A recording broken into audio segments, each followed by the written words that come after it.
Well, hello there. I'm listening to these advertisements and stuff for this current election in 2024. I'm so discouraged by listening to all these fools. Now, I do mean that. They are all fools.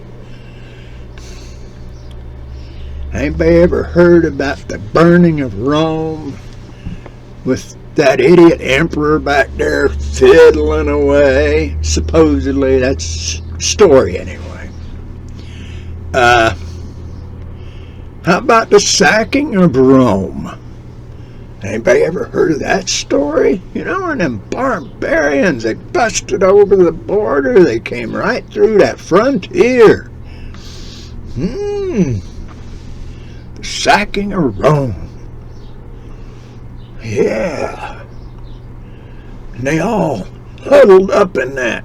I guess they all huddled up in that Vatican place. The old emperor and everybody.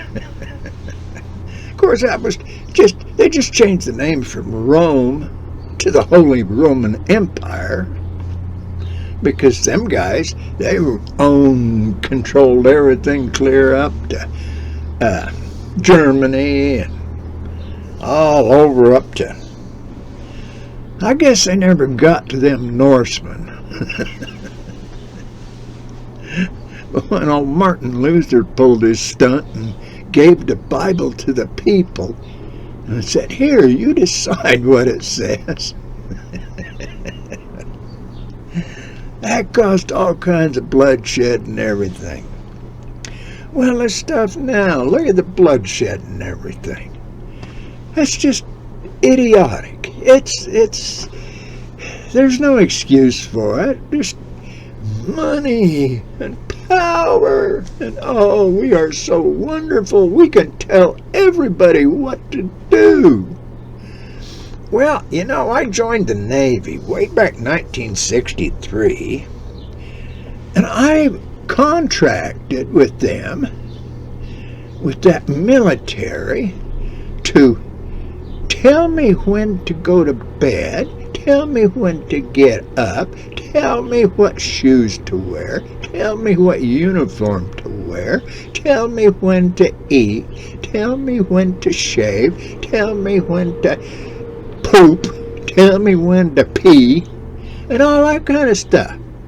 Well, I got out of the military because they had us in that unconstitutional conflict called Vietnam. And I looked back over and I looked at that unconstitutional conflict police action called Korea. Ooh, they were so wonderful. They were going to save the world for democracy. And they were going to control the world so it would be safe for democracy. Oh, well. You guys go on and keep telling yourselves that. That Rome,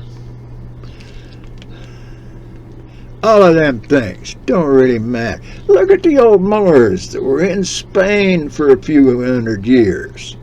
And then you come up with that story about El Cid, the Cid, that came along and managed to get the Moors to leave Spain. Well, there was a period of time in there, was after the sacking of Rome, I guess. Probably about the 7th, 8th, 9th century, somewhere right in there, where you had people living in the northern part of Spain, the Iberian Peninsula. You had people living in the southern part of the Iberian Peninsula. You had people in the middle of the Iberian Peninsula. And they all got along together. There were Christians and Jews and Moors and such. And they got along pretty good. Well, that all ended. Christians out of France decided, no, that ain't the way to do things. We're going to make it safe for Catholicism. And the Moors down there, they was, we're going to, all kinds of battles they wound up. Well, you know, it wasn't too many years later, and you go looking at that, you get interested, get right into that Spanish, I forget what they call it, the revolution, anyway, that precluded World War II. It was where Adolf Hitler tested a lot of them German airplanes and things down there in Spain. That guy Stalin, from over there in the Soviet Union. Why, that feller had an interest in that Spanish Revolution. If you get to reading and paying attention, and you get in, you know, you come down and you read through history and you look and you get into Ukraine. Oh. Well, now, what's this thing about Ukraine? If you look back at Stalin, you look back at Hitler, you look back at the things that went on,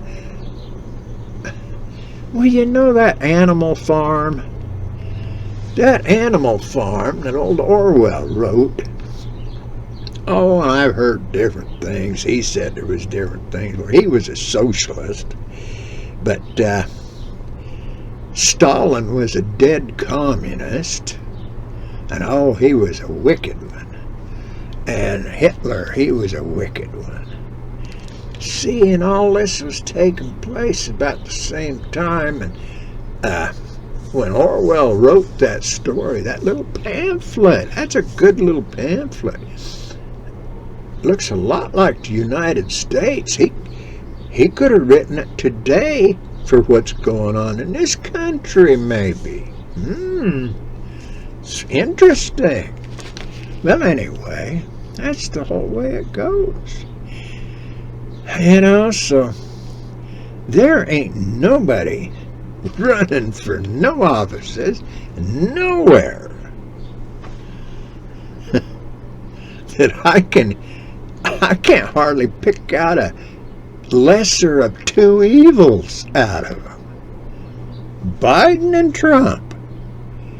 Well, Biden ain't gonna be there, so whoever's in the Democratic presidential seat, that's another one to think about. Gee, even the senators for my state, what a pair, what a bunch. Of course, we've got to get through this primary, but I can't vote in a primary. Why? You know, there are laws. I can't vote because there's a Democratic ballot and a Republican ballot. Ooh, why can't I vote? Oh, call the ACLU, call the Congress, call everybody. The criminals in the mobs, the red and blue mob, have taken over the country. And who is the godfathers? Oh, let's see, we got some guys that they propose, but they don't come out. You know, there's several big billionaires that might be running the mobs, the red and blue mobs. Just think about it. They're billionaires, made lots of money, control the internet, control this, control that. Well, think about it. Read, study, pay attention. Have a good day, and may God bless you all.